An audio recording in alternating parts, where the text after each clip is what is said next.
Everyone, you are watching Rob's Metalworks this evening.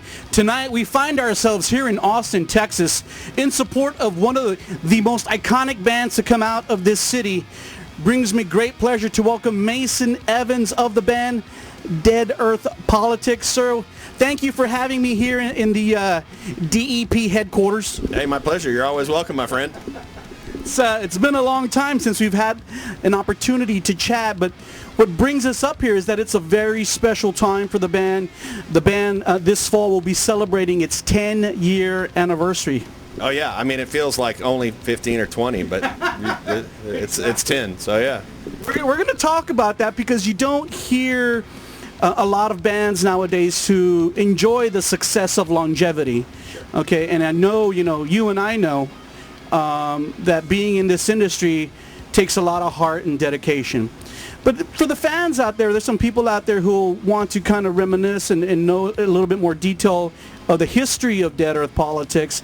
Let's talk about the early beginnings. I remember when we had a chance to interview back in 2010, you shared a little bit about your early beginnings with DEP's first guitarist, Ernie, and the band Grunt.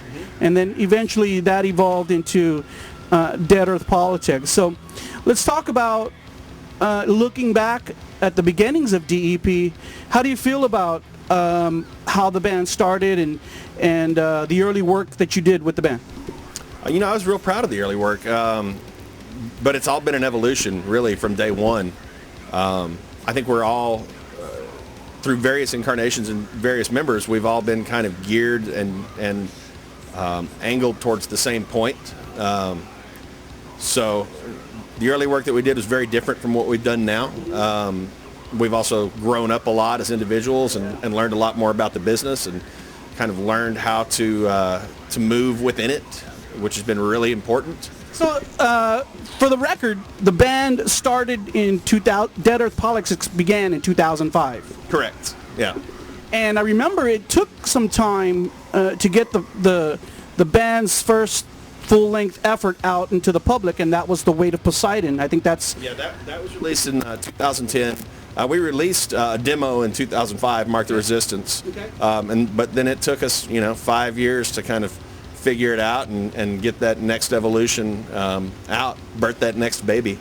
And Weight of Poseidon was a magnificent piece of work. I remember I came out of retirement to interview the band because I love that CD. I still listen to 1013's one of my favorite DEP songs of all time. It's interesting that you say that. I have so many people who say the same thing about that. So yeah, it's a great song. Love it. Will actually wrote the lyrics to that song. What do you think about now looking back? I mean, even though that was 5 years ago, looking back at the Weight of Poseidon and the things that you did around it. Well, from a drummer's perspective, there's such a physical aspect to drumming, and even at 40 years old, and I've been playing the drums since I was 8. But you constantly evolve and you reach these physical plateaus, and then you surmount them.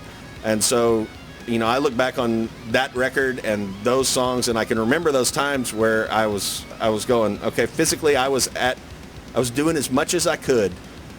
And then I look back on it now and realize I've eclipsed those, and it's gratifying to see that, and I feel it on a smaller scale all the time with what we're doing, these small physical milestones. But when you look back on it with that much time, it really stands out for me. It was a very professional piece of work, and I remember Ernie was still in the band at that time. And it was, astounding to me how awesome the musicianship was on it and how great it sounded. Even, having kept that same lineup since the beginning, what do you feel kind of just helped the band grow? And I know how hard you guys work. Okay, what was it that you feel kind of helped the band kind of reach the pinnacle at that time with the Weight of Poseidon? Well, I think that one of the main things that helped us get there, and that has always been probably our greatest strength, is really focusing on the art itself. I know it sounds kind of cliche, maybe, I don't know, but to me, it's real easy to get caught up either in image or the business or whatever else, all this other superfluous stuff that really doesn't matter. At the end of the day, we're here to make art. And when you focus on that and you kind of use that as your guiding light, not the soap opera, but you use that as your guiding light, it gives you a lot of direction, and it kind of it dictates your path. And when you do that, also it removes limitations. You're not going, oh, we can't play this because it's not metal enough, or it sounds too jazzy, or it sounds whatever. It's art, and you can do it however you want, and we can put our stamp on it and make it sound like us. That was a principle that we had then. It's a principle that we continue to have now, and really, to me, it's the most important thing that we do. So let's talk now, from that time until now, the last 5 years of the band. In the past couple of years, you guys have done something that I thought was strategically so smart. Nowadays, bands are kind of, wanting to keep up with the fans and the public's attention. Nowadays people just want to snap and watch and go. Yeah. The band released a couple of really strong EPs in the last couple of years. Can you just share a little bit about those EPs and what you feel about them? Yeah. Well, I mean, and like you said, it was a calculated plan for us to create a publicity arc that didn't just peak high and then drop off. Not unlike Weight of Poseidon did, but Weight of Poseidon was great for us. But, it takes a lot of effort, it takes a lot of money, it takes a lot of creative power to generate a full-length record. And so you use it all up, and then you're kind of like, okay, well, here we are, we've done it, and then you don't have anything to release for a period of time. And that's why we decided on doing this, 3 EPs in 3 years, because it's a lot easier to kind of keep that PR wave moving and stay current and stay kind of on the tip of everyone's tongue, so to speak. The past 2 EPs we've done, in my opinion, are both outstanding. I love to play them. I love to listen to them. They're just, again, they continue to really show our evolution as a band and as musicians and as artists. And part of that kind of evolution, has to include the 2 new guitar players that you brought into the band. Absolutely. It was great to get both of these guys. Tim was a fit from day one. He's a consummate musician and just really, really in tune with his instrument. And very, very, from what I know, also very educated musician as well. He is. He had the misfortune of spending $100,000 on a guitar degree from Berkeley, and now he's stuck here. But yeah, I mean, Tim has been great from day one. Aaron has been somebody who we have known for many years, and when we were looking for that last piece, we talked about a bunch of different people, and we auditioned a bunch of different people, and then one day we had that kind of, oh wait, what about Aaron?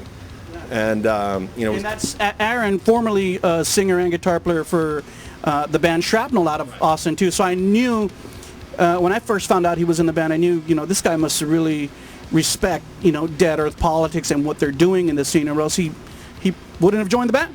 Well, and we really respected him and his musicianship and how he operates, and as important as it is that everybody is able to play and to create, it's also, when you get into this kind of scenario, it's really important that you can sit in a very small space for many hours, days, weeks with these guys and not kill them. And I'm lucky enough to be in a band with 4 of my brothers, and it's really good thing. And I think that I've either heard Devin say or someone say this lineup of Dead Earth Politics is the lineup that people envisioned, that as a musician this was the band that I wanted.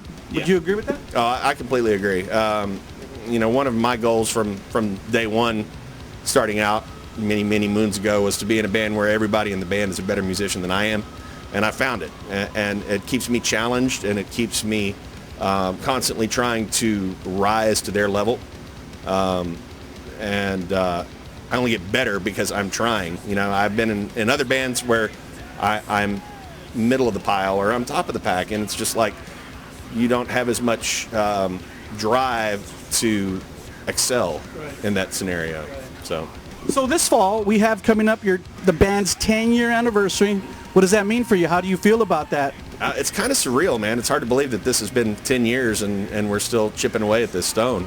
I'm really looking forward to it. We've got a lot of stuff going on right now leading up to it with Barbecue and this tour that we're doing. So yeah, I mean, it's just, I think surreal is the best way to describe it. I haven't been in a band for 10 years, and I have now. When you started, did you think you would ever reach this milestone, or did you think, Dead Earth Politics might be something I'm just going to do for a while, and then, who knows what might happen? I don't know. I'm pretty hard-headed and stubborn about stuff like that. But, in my experience, it's really hard to find the personalities, again, that can tolerate each other for, 6 months, let alone 10 years. Right. So it's always kind of hard to look forward and go, oh, yeah, we'll be doing this 10 years from now, because it's just, it seems like a long shot. I think it is, but it's good to be here. Now, looking ahead, after the 10-year milestone, what is the plan for the rest of 2015 or 2016? Will we finally get that last EP out? Oh, yeah, absolutely. We've got right now we have more stuff on the board than we've had in a long time.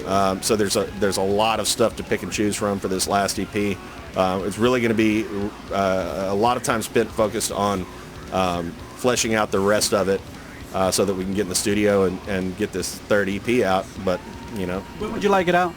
we're talking about probably a late spring, early summer release. Oh, okay. So, yeah. Next year. Yeah. Okay, great. Well, we look forward to hearing it. Definitely great music coming from you guys. Any last words on the 10-year anniversary, Mason, before we end out? You guys make it out. It'll be a spectacle. Remember, everyone, geez, we're here supporting Dead Earth Politics here in their headquarters in celebration of the band's 10-year anniversary. Definitely a milestone for any band out of the Austin region, out of the Texas area.